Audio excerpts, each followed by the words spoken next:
Meron po tayong interesting na balita dito tungkol kay XLM. Sabi po rito sa ating news source na si 36 Crypto, Stellar leads crypto market rally as tokenization growth fuels XLM surge. Yan. Habang ang karamihan ay nakatitig po sa galaw ng ibang major cryptocurrencies, isang pamilyar na pangalan ang biglang umagaw ng eksena at nanguna sa buong market rally. Ang pinag-uusapan natin ngayon ay walang iba kundi ang Stellar o XLM. Sa nakalipas na 7 araw, nagpakita po si XLM ng napakalakas na performance at nagtala po ito ng 36% na pag-angat sa loob lamang ng isang linggo. Ayan, 36%. Dahil po sa dambuhalang rally na ito, pumalo po ang presyo ng token sa paligid ng 0.249. Maraming traders ang nagulat, partikular na ang mga bearish traders na nag-i-expect na bababa ang presyo ng market. Pero bakit nga ba biglang lumipad ang Stellar ng ganito katindi? Ayon po sa mga nakalap nating impormasyon at sa pagsusuri ng isang kilalang analyst na nagbahagi ng kanyang pananaw, ang pangunahing mitsa ng pagsabog na ito ay ang mabilis na paglaki ng tinatawag nating Real World Asset Activity or RWA sa loob ng Stellar Network. Kasama pa ang malaking wave ng liquidations sa derivatives market. Kaya alamin po natin ang buong detalye sa likod ng malaking paggalaw na ito. Pero bago po tayo magpatuloy ay silipin po muna natin ang daily chart time frame dito ni XLM kung saan sa ngayon ay naglalaro po siya sa presyong 0.2198. At ayan, dito po sa kanyang daily chart time frame, nakita po natin na kahapon ay nauntog po siya sa ating major resistance na 0.2372. Kaya nagpapakita po ito na talagang hindi niya kayang basagin ang harang dito. At ngayon is bumubuo pa siya ng isang bearish candlestick. Ibig sabihin ay mukhang baka babagsak po siya para kumuha ng sapat na buwelo. At posible pong dito siya kukuha ng buwelo sa ating trend support na ito. Ayan, kung hindi naman ay baka aabot po siya rito sa 0.1725. Kaya yan po ang nangyayari ngayon dito kay XLM. Hirap po talaga siyang basagin yung major resistance natin dito. Kaya mukhang kakailanganin niya ng sapat na buwelo para bago po niya tuluyang mabasag ito.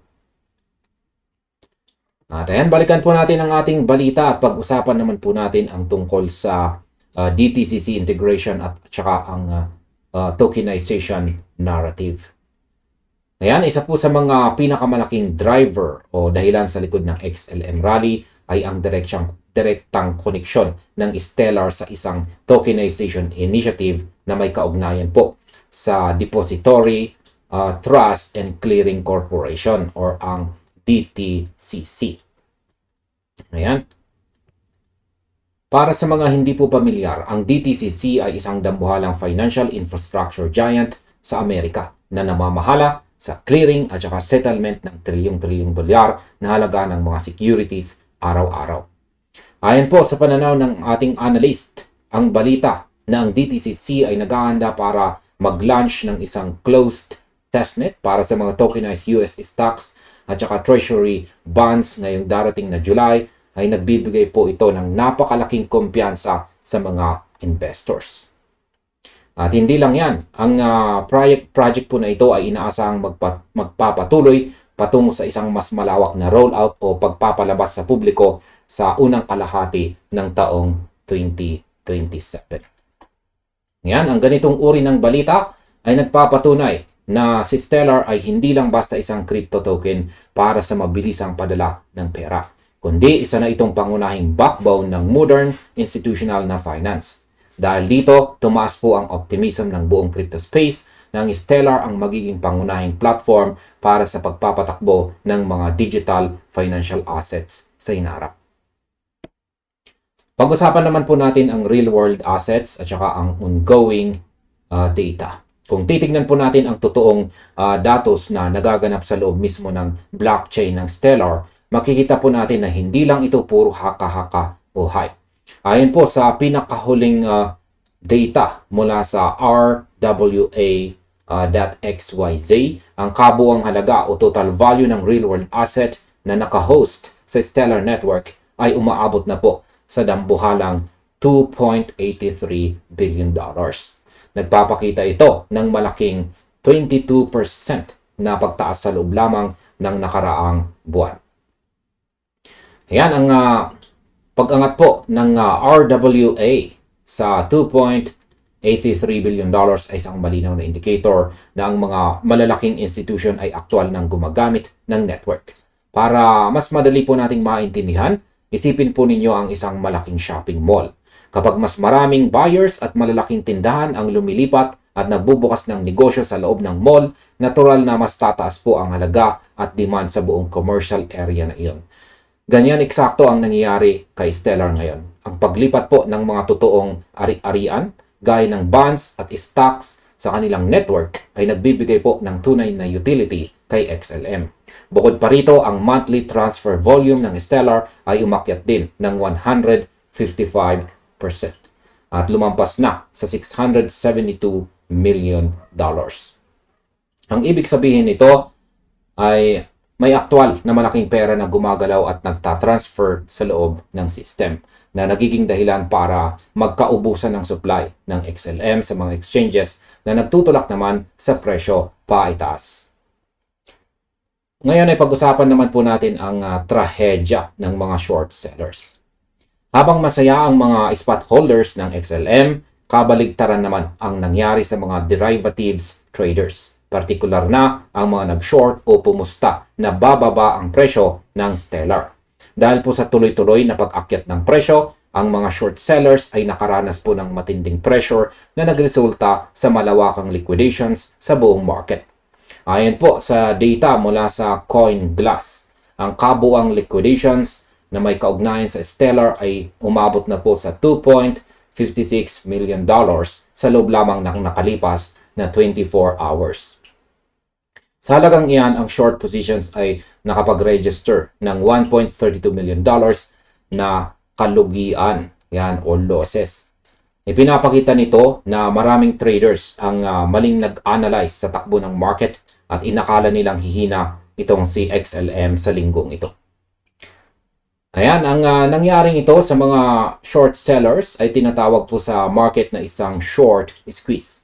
Kapag ang isang trader ay nag-short at biglang tumaas ang presyo laban sa kanyang position, ang exchange platform ay sapilitang bibilhin ang kanilang mga token para isara ang position at maiwasan po ang mas malaking utang. Ang sapilitang pagbiling ito na nagkakahalaga ng milyong-milyong dolyar ay parang pagbuhos ng gasolina sa isang nagliliyab na apoy.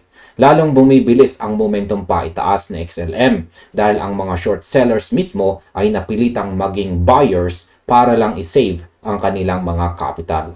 Sa loob nga ng pinaka-active na 4 na oras ng trading, mahigit $330,000 na halaga po ng short positions ang sabay-sabay na liquidate. Yan, na siyang nagbigay po ng huling tatak para masungkit ni XLM ang 36% na weekly gain nito. Yan, pag-usapan naman po natin ang inflation ng macroeconomic developments dito. Hindi rin pwedeng ihiwalay ang naganap na rally sa mas malawak na takbo ng global economy.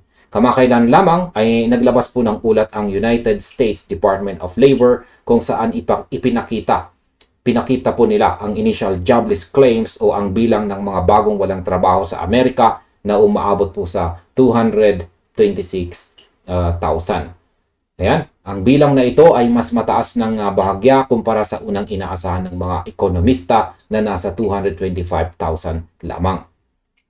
Dahil sa medyo mataas na jobless claims na ito, tumaas po ang volatility o ang pabago-bagong galaw ng presyo sa iba't ibang financial markets. Ang mga investors at malalaking pondo ay nagsimulang mag-reassess o mag-isip muli kung ano ang magiging susunod na hakbang ng Federal Reserve pagdating sa kanilang monetary policy at interest rates. Sa mga ganitong panahon ng kawalan ng katiyakan sa traditional economy, ang mga asset na may malakas na institutional na backup at totoong utility gaya po ng Stellar na may hawak na tokenized assets ay nagiging isang pansamantalang safety net o mas ligtas na alternatibo para sa mga investors na umiiwas sa matinding bagsak ng stock market. At ayan, sa kabuuan, malinaw na ang 36% na pag-angat ni Stellar XLM ay hindi lamang isang tsamba o simpleng speculation lamang. Ito ay bunga ng isang matibay na kombinasyon ng lumalagong real-world asset tokenization at ng malakas na market momentum na pinalakas pa ng pagkakasunog ng mga short sellers. Ang pakikipagtulungan sa mga initiative na konektado po sa DTCC para sa paparating na closed testnet ngayon pong July ay patunay na ang Stellar ay seryosong kinikilala ng mga traditional na financial institutions.